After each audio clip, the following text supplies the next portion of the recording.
Chapter 1. The Arrival. Marcus. The heavy metal door groaned as I stepped into Haven Correctional Facility, the chill of the damp air wrapping around me like an unwelcome shroud. My mind raced with memories of freedom, the laughter of my students, the rustling leaves in the park, simple moments I took for granted. Now anxiety churned in my stomach as I stood in this stark gray corridor, surrounded by the echoes of footsteps and distant voices. My crime was small, a moment of weakness, but the weight of this place bore down heavily on my shoulders. What was I now? Just a number, a failure? As I shuffled toward my cell, my heart ached with uncertainty. I longed for redemption, for the chance to redefine myself in a world I felt I no longer belonged to. In that moment, I realized my journey was just beginning, and I had to find a way to reclaim hope amidst these shadows. Chapter 2. The Brotherhood. As I sit on my bunk, the stillness of Haven surrounds me, but within these walls I've found family. I think back to my life before prison, a whirlwind of choices that led me here, a life tangled in gang affiliations, but amidst the chaos I discovered the power of solidarity. In the harshness of incarceration, I've become a lifeline for my fellow women, sharing stories, laughter, and tears. Every morning we gather, our voices weaving together like a quilt, each patch representing pain and resilience. We support each other through rough days and celebrate the little victories, a phone call with a loved one, mastering a new skill, or simply making it through another day. This bond strengthens us. It reminds us we're not alone in our struggles. I realize that together, in this bleak place, we're creating our own light, an unshakable sisterhood forged by mutual understanding and love. Chapter 3. The Innovator. Elijah. As I step through the worn, rusted gates of Haven Correctional Facility, inspiration strikes me like the first light of dawn, piercing through darkness. I've always believed that life can sprout from even the most barren ground. My dream is to create a garden. The idea seems far-fetched in this concrete jungle, but I feel a spark of hope ignited within me. Gathering fellow inmates, I share my vision.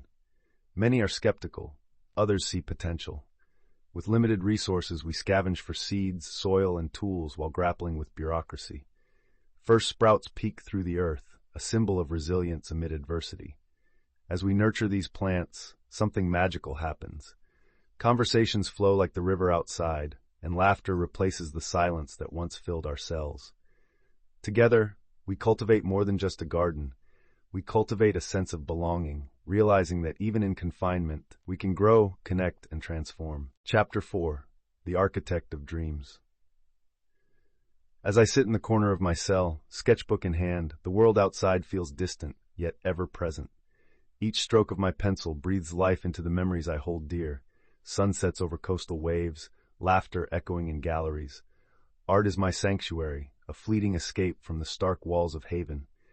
Here I teach fellow inmates to express their stories through creativity, channeling their pain into vibrant hues and bold lines. Our shared sessions become a canvas of camaraderie, where vulnerability unites us. In these moments, I see the flicker of hope ignite in tired eyes, just like my own. I encourage them to dream beyond these bars, whispering that freedom can be found even within confinement. Each class brings us closer, turning our struggles into masterpieces, reminding us that while our bodies may be incarcerated, our spirits can soar. Chapter 5. Reflections of the Past. As I sit in this cold, dimly lit cell, the echoes of my youth replay relentlessly in my mind. I was a dreamer once, filled with ambition and aspirations that seemed limitless. But choices, misguided and reckless, have led me to these prison walls. I share my story with the hope that others hear the warning bells ringing in my memories. I once believed that life was full of second chances, yet here I am, reflecting on the scars of my past. Each decision leaves a mark, a silent reminder of lost opportunities and bittersweet moments. I think of my family, the laughter we shared, and the silenced voices that yearn for forgiveness. In these reflections, I find a bittersweet clarity, recognizing the importance of learning from mistakes, seeking redemption, and understanding that the past, while unchangeable, doesn't have to define my future. Chapter 6. The Transformation. As the day of the spoken word event approaches, excitement permeates the air at Haven Correctional Facility. Each of us brings our own unique verse to the gathering, a testament to our shared experiences and newfound resilience. Marcus stands with his poem, pouring his heart into lines about forgiveness and the journey of self-acceptance. Leah has penned a powerful piece that reflects the strength found in community, weaving stories of camaraderie amidst the chaos of our pasts. Elijah breathes life into his vision for the garden, expressing how nurturing the earth has transformed not just plants but also spirits, including his own. Finally, Sophia's art becomes a powerful voice, illustrating the importance of dreams and creativity. In this moment, we realize that our words can break down walls, forging connections and understanding. As the first inmate steps forward to share, a charged silence envelops the room, ready to witness this collective expression of hope and transformation. Chapter 7: Shadows of Regret. As I sit on my cot, the dim light of dusk creeping through the barred window, memories flood my mind like a relentless tide. I was once a vibrant part of a gang, driven by adrenaline and the false sense of belonging it offered. Back then I thought I was invincible, but each choice led me down a darker path, one paved with scars, both mine and those of my loved ones. I think of my younger brother lost to the streets and the heartache he's caused our family. Every moment of glory fades into regret. I can almost hear my mother's voice, pleading for me to choose a different life. In this prison, surrounded by women who share similar stories, I find solace in our shared pain. Together, we confront our shadows, seeking redemption by lifting each other up. It's a fragile hope, but it's ours, and it's enough to keep me fighting. Chapter 8: Hope in the Garden. Elijah. As I stand amidst the vibrant green of the prison garden, I can't help but feel a swell of pride and hope. The once barren patch of soil has transformed into a flourishing refuge, where fellow inmates come together to nurture life. We laugh and share stories as we plant seeds, each one a symbol of dreams yet to be realized. Today, as I kneel beside Marcus, we discuss the various vegetables we're cultivating, tomatoes and peppers, the lifeblood of our meals. He hesitates, but my encouragement cheers him. I can see his worries fade with each seed he plants. Leah joins us soon after, bringing with her a box of herbs that she foraged from the kitchen. We exchange tips and tricks, and for that moment, our walls begin to feel less constricting. In this garden, we're no longer just inmates, we're a community, finding solace and healing in the earth beneath our hands. Chapter 9: The Art of Freedom. Sophia. As I sit in the small, sunlit art room, surrounded by my sketches and the laughter of fellow inmates, I realize how profoundly art has shaped my time here. Each line I draw on the canvas represents not just my past, but the dreams I still hold close. Teaching art classes has become my lifeline, a way to connect with others seeking to express their own turmoil and aspirations. Yesterday, a timid woman named Maya offered her first piece, a vibrant portrayal of a phoenix rising from flames. Watching her share that moment of vulnerability reminded me of my own past struggles. Here, within these oppressive walls, we create our own freedom through creativity. Art allows us to escape, if only for a moment, while simultaneously building bonds that transcend our sentences. In this space, I find hope, not just for myself, but for everyone who picks up a brush and dares to dream. Chapter 10: The Power of Forgiveness. As I sit on the edge of my cot, I can't shake the weight of regret that lingers like a heavy fog. My past actions, those impulsive decisions that led me here, play endlessly in my mind. I've hurt people I love, and the thought of disappointing them cuts deep. But one thing I've learned in this place is the vital power of forgiveness, not just from others, but especially from myself. I reflect on my strained relationship with my mother, the last time we spoke, filled with anger and blame. I write her a letter, pouring my heart out, searching for redemption in my words. I need her to know I'm working on becoming a better version of myself. Forgiveness feels like a fragile thread, yet it binds together the broken pieces of my identity.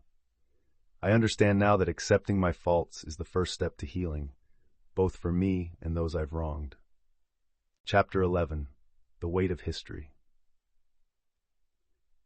As I sit on the edge of my cot, memories swirl like smoke, pulling me back through the decades of my life. I think of my youth, the promise of endless possibilities, and the choices that led me down darker paths. Growing up in a changing world, my family struggled to make ends meet.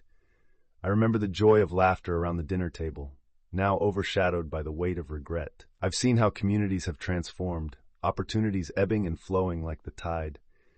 There were moments when I could have chosen differently, but I was blinded by pride and desperation. Each story I share is a brick in the wall I've built around myself. Yet as I reminisce, I realize these very bricks can also be dismantled. Perhaps understanding my history can guide me and others toward a future where we forge better choices and embrace redemption. Chapter 12. United Voice. Group Perspective. The air buzzes with anticipation as inmates gather in the prison yard, a makeshift stage at the center draped in twinkling fairy lights. Each of us feels the weight of our stories, yet excitement flickers through the crowd like fireflies in the dusk. Leah steps forward first, her voice trembling but resolute as she shares the journey from the gang life that imprisoned her spirit to the sisterhood she found here. Next, Elijah's narrative unfurls like the blossoms in his garden, celebrating renewal and the beauty of shared dreams. Sophia's art spills from her lips, every word a brushstroke painting vivid pictures of hope. Marcus speaks of forgiveness, igniting sparks of understanding among us. We listen, rapt, as Jack's weathered voice carries the echoes of a lifetime, urging us to reflect and learn. In this shared moment, our individual stories merge into a powerful chorus of resilience and hope, breaking down the barriers that once isolated us. Chapter 13. Breaking Barriers. As I sit in the aftermath of the spoken word event, the air still vibrates with raw emotion. Each performance echoed vulnerability, creating a bridge between us, a bond formed not through shared mistakes, but through shared humanity. Watching my fellow inmates step into the spotlight, I saw them transform before my eyes. Their fears became whispers, and their hopes shouted with clarity. In the days that followed, something shifted. Conversations that once felt heavy with judgment lightened, and laughter began to seep through the walls of our cells. We shared our stories openly, breaking down the barriers that isolated us. There were moments when I caught from the corner of my eye the hesitant smiles of those who once kept to themselves, cautiously stepping forward, reaching out for connection. Each shared word chipped away at the loneliness, reminding us that we are not defined by our pasts, but by our willingness to forgive and grow.